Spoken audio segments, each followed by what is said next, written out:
I got my start by giving myself a start. Madam C.J. Walker.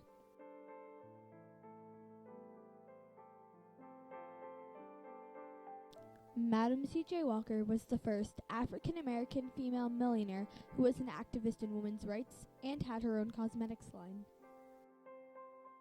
In the early 1900s, Madam C.J. Walker encountered gender and racial discrimination when she started her own cosmetics business in the South. At the time, there were no hair products specifically for African-American women's hair, so Walker invented her own. She explored different formulas and business approaches, eventually becoming the first self-made African-American female millionaire. Madam Walker set the example for other female and African-American entrepreneurs, such as today's Lisa Price, founder of Carol's Daughter, and Nadine Thompson, a sole-purpose lifestyle company, showing them that they could successfully start their own business.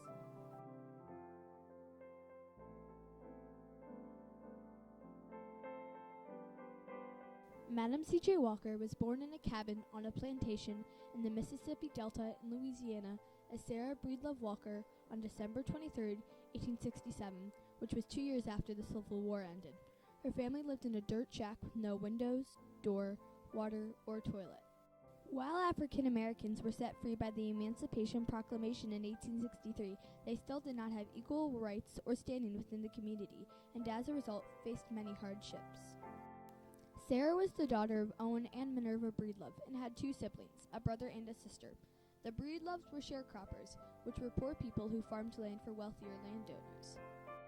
To help her family, Sarah started working in the cotton fields at age 5 alongside them. Even with all the family's hard work, most of what Owen and Minerva made, they paid back to the landowner for food and seeds. When Sarah was 7, tragedy struck her family when her parents died of yellow fever, a deadly disease carried by mosquitoes. In 1882, at the age of 14, Sarah married Moses McWilliams. Sarah and Moses had a daughter named Layla, whom later changed her name to Alelia. Moses died shortly after. After Moses' death in 1887, Sarah moved to St. Louis with Alelia at the age of 20. In St. Louis, Sarah joined a church where the members helped her find work and a place to live. The church also had a secret school, which is where she learned to read and write. In 1888, Sarah fell in love with and married John Davis, but they quickly divorced. Sarah originally found work as a laundress in St. Louis, but later became a successful sales agent for a cosmetics business called Pope Turnbow. During the day, Sarah worked for Pope Turnbow, but at night she took classes on geography, reading, and bookkeeping. In 1905, at the age of 27, Sarah moved to Denver and found her lifelong husband, C.J. Walker, with whom she switched her name to Madam C.J. Walker.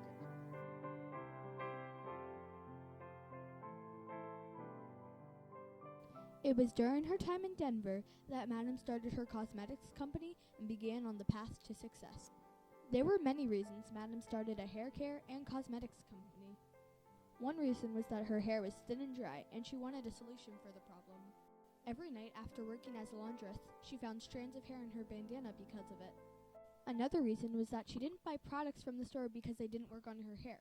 This was because these products were made for white women's hair and not black women's. In the past, black women often lost their hair because they tried to wear it long like white women. Though, the thing that put this idea into action was a dream about Africa and its natural vegetation. This same dream also gave Madam the idea and ingredients for her first product, the magical hair grower. Some of the ingredients were beeswax and sulfur. After that dream, she immediately started up the business in her attic. For the first batch of her magical hair grower, Madam mixed the ingredients in a bathtub. To support her business, Madam worked at a drugstore during the day and made her products at night. Shortly thereafter, Madam developed a vegetable shampoo and a glossine, giving her 3 products to sell. Walker also made her home a salon for women willing to use her hair methods. Madam later asked her husband, C.J. Walker, to help her make an ad for her magical hair grower, using herself as the model. Walker needed some help with the business, so she hired some black women to sell her products from door to door. People started to find out about Madam's products, and her business started blooming. Madam Walker salons and beauty schools were popping up everywhere in the U.S. Madam even had some salons in the Caribbean and South America. Madam also needed some help with her factory, so she hired Alice Kelly as her factory front woman. Madam had many supporters of her business, but there were also many people who disapproved of her business. Some African Americans didn't believe in or approve of Madam changing women's hair and believed that their hair should remain the way it was given to them, not like white women's hair. One person who didn't approve was Booker T. Washington. At the National Negro Business League convention in 1912, he neglected to let her speak for that reason. Madam wouldn't be neglected, though, so she spoke out in the middle of the conference during Booker's speech. Her remarks were so powerful that he invited her to come and speak the next year.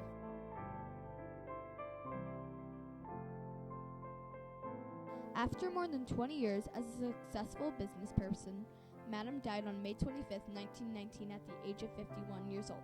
Madam died because of complications from high blood pressure.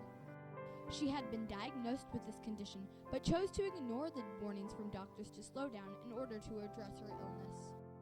Even though she died at a young age, she did many wonderful things. She paid African American women $5 a week, when the average for them at the time was $2.50. Even more impressive was that Madam's hairstylists made $20 or more a week, when a white man at the time made an average of $7 a week. Near the end of her life, Madam's company made $3,000 per week, equivalent to $1.5 million per year in today's dollars.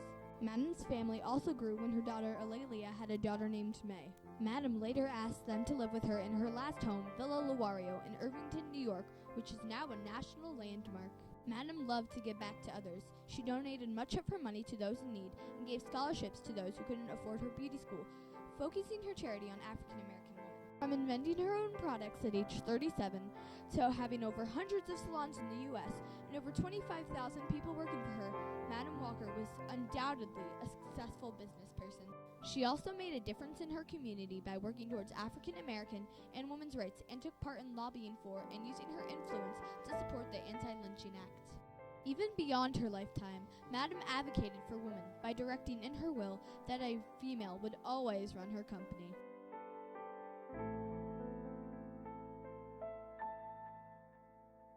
In the early 1900s, Madam C.J. Walker encountered gender and racial discrimination when she started her own cosmetics business in the South.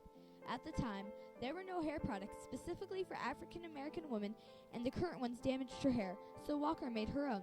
She explored different formulas and business approaches, eventually becoming the first self-made African American female millionaire. Walker set the example for other female and African American entrepreneurs, such as Lisa Price, founder of Carol's Daughter, and Nadine Thompson of Soul Purpose Lifestyle Co., showing them that they could successfully start their own business. Madam C.J. Walker inspired many women and African Americans to become business owners and gave economic hope to many women by providing them a stable source of employment with wages competitive with those of white men at the time.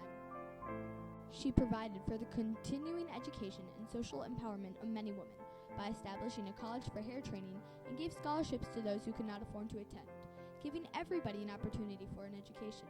She was also a community advocate, fighting for the rights of women, African American, and in general, the disadvantaged, using her influence and economic power to advocate the social change she wished to see in the world. As a successful business person and community advocate, she left a lasting legacy through her exploration for change, her encounter with others in hardship, and her exchange with the community and those whose lives she touched.